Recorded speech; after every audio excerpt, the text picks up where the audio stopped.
Ever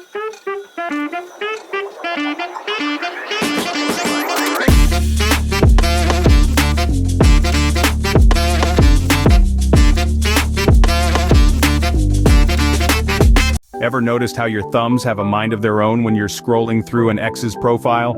It's like they've got this homing beacon for embarrassment, and they're just waiting for the perfect moment to strike. Let me paint a picture for you. You're there, in your PJs, a tub of ice cream in your lap, reminiscing about what could have been. You're scrolling through their profile, a harmless trip down memory lane, right? And then, bam!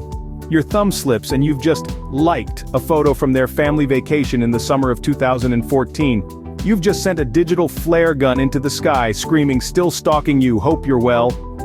It's like a horror movie, but instead of the monster under your bed, it's the monster under your thumb. You're sweating bullets, your heart's racing faster than Usain Bolt, and you're frantically trying to unlike the photo, praying they didn't see the notification. And let's not forget about the aftermath. You're sitting there mortified, imagining all the possible scenarios. Are they laughing at you? Are they screenshotting the notification to show their friends? Or worse, are they pitying your lonely, ice-cream-filled Friday night? It's a universal fear, isn't it? The fear of the accidental like. It's like a digital boogeyman lurking in the shadows of your social media, waiting to pounce when you least expect it. The fear that keeps you scrolling carefully, cautiously, like you're defusing a bomb instead of browsing Instagram. And the worst part is, there's no way to play it cool. It's not like you can say, "Oh, my cat walked across my phone." No, you're caught red-thumbed in the glaring spotlight of your own digital disaster. You're not just a stalker, you're a stalker who got caught. So remember, when you're on a stalking spree, wear thumb guards. Because in the minefield of social media, your biggest enemy isn't your ex's new partner or their glamorous new life. It's your own thumbs, armed and ready to fire that flare gun into the sky at the slightest slip. Raise your hand if you've ever spent more time choosing a filter than eating your food. Guilty?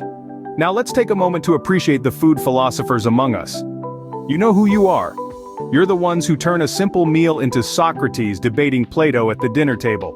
Picture this, you're at brunch with a friend, let's call him Phil. The waiter brings over 2 plates of avocado toast. Before you can even pick up your fork, Phil's phone is out. He's circling the table like a shark, hunting for the perfect angle. He squints at his screen, deep in thought, as if he's deciphering the meaning of life, not choosing between Ludwig or Lark. You're halfway through your meal before he even takes a bite. He's too busy crafting the perfect caption. "Avocado toast or a reflection of our crumbling society," he muses. You laugh, but Phil's not joking.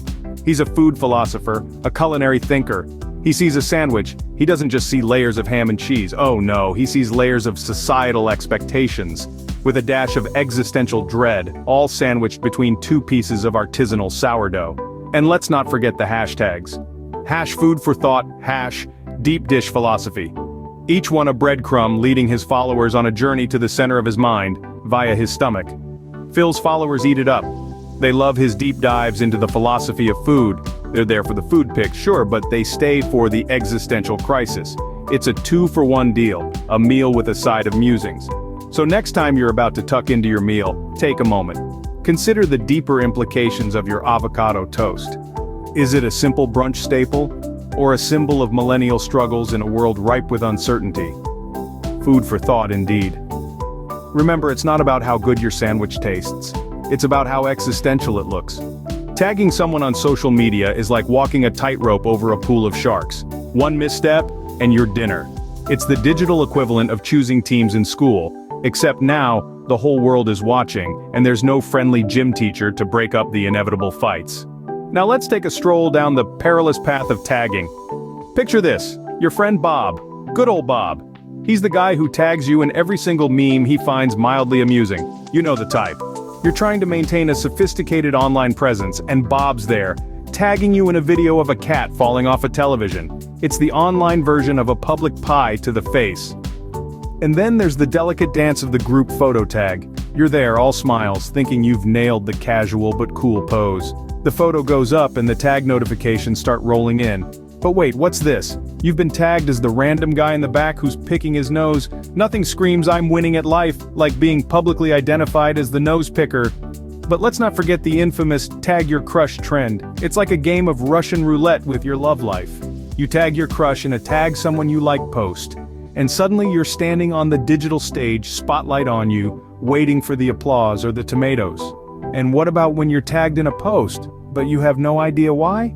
It's like being invited to a party where you don't know the host, the guests, or even the reason for the party. You're just there, in the digital wilderness, tagged and confused. So next time you're about to tag, remember, it's not just a tag, it's a social declaration. It's your digital footprint on the sands of the social media beach. And just like in real life, you don't want to be the person who steps on a jellyfish. Or in this case, the person who tags their boss in a tag your worst enemy post.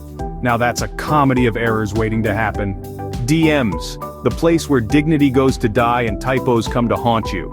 It's the digital frontier, the wild west of social media, where you're either the sheriff or the tumbleweed. And let me tell you, it's a lot easier to be the tumbleweed. Let's take our buddy, let's call him Clueless Carl. Now Carl decides to DM his crush. He's got it all planned out. A charming hello, a witty joke, a casual invite to that trendy new vegan barbecue place. You know, because nothing screams romance like grilled tofu. But in a plot twist worthy of a Shyamalan movie, autocorrect decides to ride into town. Carl's charming hello becomes Jello, his witty joke about the vegetarian vampire.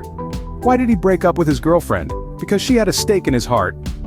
Well, let's just say it became a lot less PG. And the invite? Oh, the invite. Would you like to join me for a vegan barbecue? Transforms into, would you like to join me for a vegan barbecue? Yes, folks, Carl invited his crush to a vegan barbecue, a concept as confusing as it is horrifying. But here's where it gets interesting. Instead of running for the hills, Carl's crush, let's call her Amused Amy, finds the whole thing hilarious. She says yes to the vegan barbecue, and a beautiful, albeit bizarre, love story begins. The moral of the story? Well, sometimes the best laid plans go awry, and sometimes those typos that haunt you can actually be the hero of the day. But let's not let that fool us. For every Carl and Amy, there's 100 DM disasters that didn't end in a date at a vegan barbecue. So, my friends, navigate the wild west of DMs with caution. Always proofread, always double-check, and always remember. A DM is a leap of faith, a shot in the dark, and sometimes, just sometimes, a ticket to a vegan barbecue. To DM or not to DM, that is the question. A bio is your chance to impress strangers in less than 150 characters. No pressure, right?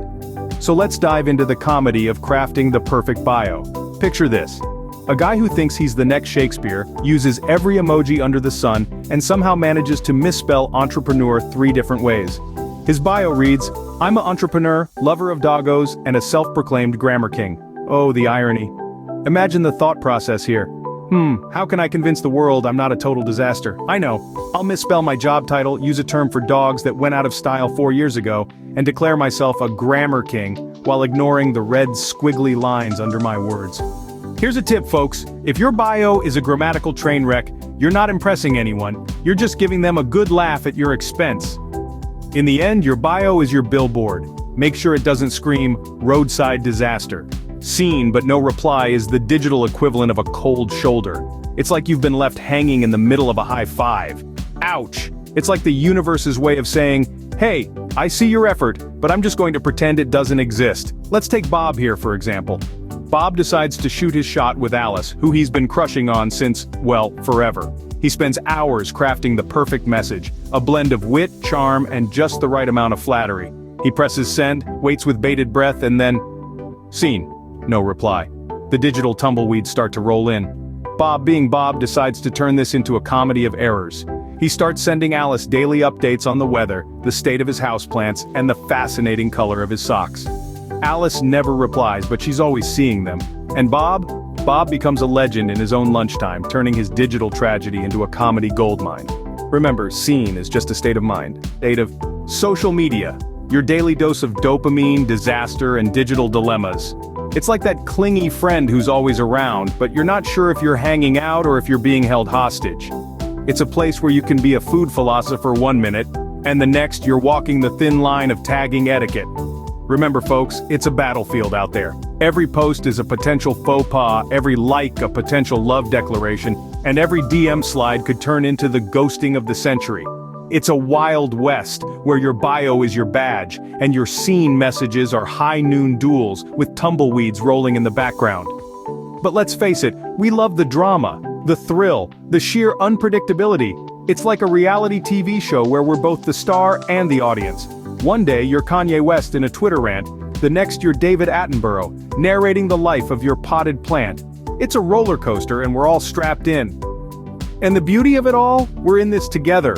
Each of us behind our screens trying to capture the perfect sandwich or craft the wittiest bio. We're all walking that tightrope, juggling our digital identities while trying not to fall into the pit of social faux pas. So let's embrace it, the comedy, the chaos, the digital dilemmas.